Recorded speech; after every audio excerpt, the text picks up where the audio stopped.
আসসালামু আলাইকুম। 18 বাংলা সংবাদে সবাইকে স্বাগত জানাচ্ছি। আমি ভাবনা আহমেদ। সিরাজগঞ্জে বেসিক শিল্প পার্কে নির্বাচনী জনসভায় যোগ দিয়েছেন বিএনপি চেয়ারম্যান তারেক রহমান। নেতা কর্মীদের উপস্থিতিতে তা রূপ নিয়েছে বিশাল সমাবেশের।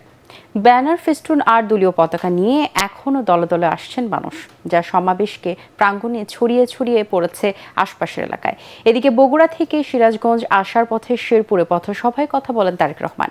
এর আগে সকালে বগুড়ার স্থানীয় একটি হোটেলে নিজ সংসদীয় আসন সহ জেলার বিভিন্ন পর্যায়ের নেতাদের সঙ্গে রুদ্ধদ্বার বৈঠক করেন বিএনপি চেয়ারম্যান। মতবিনিময় সভায় নিজ সংসদীয় আসন বগুড়া 6-এর দায়িত্বপ্রাপ্তদের নানা দিক নির্দেশনা দেন দলীয় প্রধান।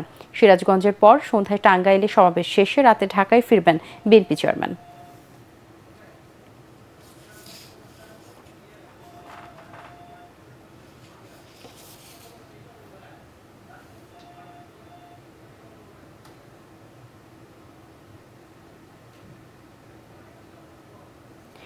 দর্শক, এই মুহূর্তে সিরাজগঞ্জের জনসভায় বক্তব্য রাখছেন বিএনপি চেয়ারম্যান তারেক রহমান। আমরা সরাসরি চলে যাচ্ছি সেখানে। যুবকের কর্মসংস্থানের ব্যবস্থা করতে হবে। নতুন নতুন শিল্প পার্ক স্থাপনের মাধ্যমে আমাদেরকে এই সমস্যার সমাধান করতে হবে। যেহেতু উত্তরাঞ্চল কৃষির সাথে জড়িত বেশি, কৃষিজীবী মানুষ এই উত্তরাঞ্চলে বেশি, সেই জন্য আমরা সেই ঠাকুরগাঁ থেকে পঞ্চগড় থেকে শুরু করে সিরাজগঞ্জ পর্যন্ত সমগ্র উত্তরাঞ্চলে আমরা কৃষি নির্ভর শিল্প গড়ে তুলতে চাই। যেই কৃষি নির্ভর শিল্প গড়ে তুললে এই এলাকার মানুষের, এই এলাকার যুবকদের, এই এলাকার তরুণদের, এই এলাকার বোনদের কর্মসংস্থার সম্ভাবনা থাকবে।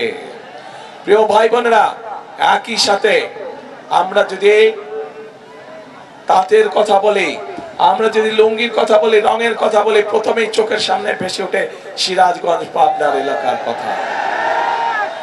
এই এলাকার মানুষ তাঁত শিল্পের সাথে বহু মানুষ এখানে জড়িত, কিন্তু এই তাঁত শিল্পকে যদি আমরা, তাঁত শিল্পের সম্পর্কে যদি আমরা পরিকল্পনা গ্রহণ করতে পারি, তাহলে এই তাঁত শিল্প উৎপাদিত পণ্য আমরা ইনশাআল্লাহ সারা বিশ্বে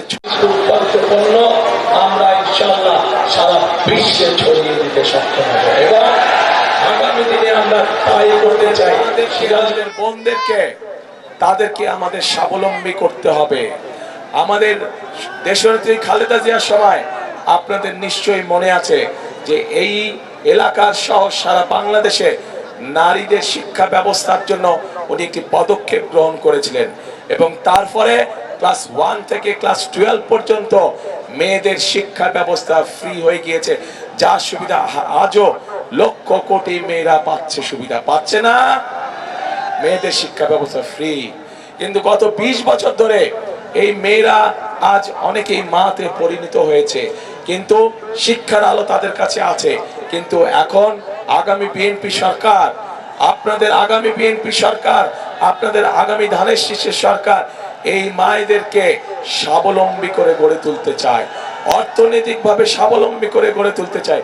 এবং এই জন্যই আমরা বাংলাদেশের প্রত্যেকটি মায়ের কাছে আমরা ফ্যামিলি কার্ড পৌঁছে দিতে চাই, যেই ফ্যামিলি কার্ডের মাধ্যমে ধীরে ধীরে আমরা মাদেরকে, গৃহিণীদেরকে আমরা পর্যায়ক্রমিকভাবে অর্থনৈতিকভাবে স্বাবলম্বী করে গড়ে তুলব ইনশাআল্লাহ। প্রিয় ভাই বোনেরা, আমরা কৃষক ভাইদের পাশে দাঁড়াতে চাই। বাংলাদেশের অধিকাংশ মানুষ কৃষির সাথে জড়িত। এই দেশে যদি কৃষক ভাইরা ভালো থাকে, তাহলেই একমাত্র সম্ভব বাংলাদেশকে ভালো রাখা, বাংলাদেশের মানুষকে ভালো রাখা।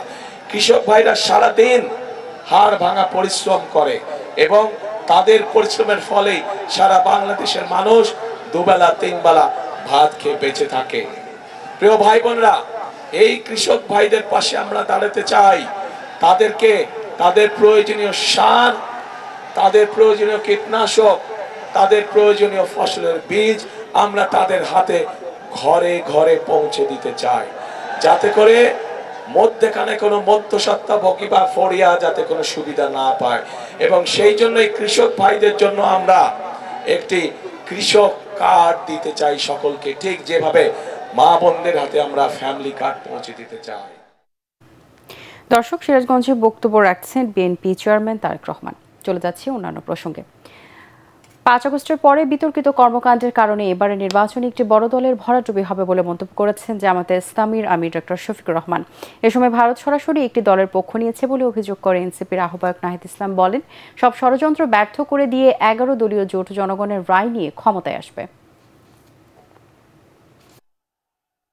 আমাদের পার্শ্ববর্তী দেশ তাদের একজন কূটনৈতিক বলেছেন যে 11 দলীয় জোট ক্ষমতায় ভোট চুরি ছাড়া যেতে পারবে না, অর্থাৎ তারা স্পষ্টভাবে একটি দলের পক্ষে অবস্থান নিয়েছে। এবং যারা আমাদের মায়েদের ইজ্জতে হাত দেয়, আমার মায়ের পেটে লাথি মারে, আমার মায়ের কাপড় খুলে নেওয়ার জন্য হুঙ্কার দেয়, তাদের হাতে কি বাংলাদেশের 9 কোটি মা নিরাপদ?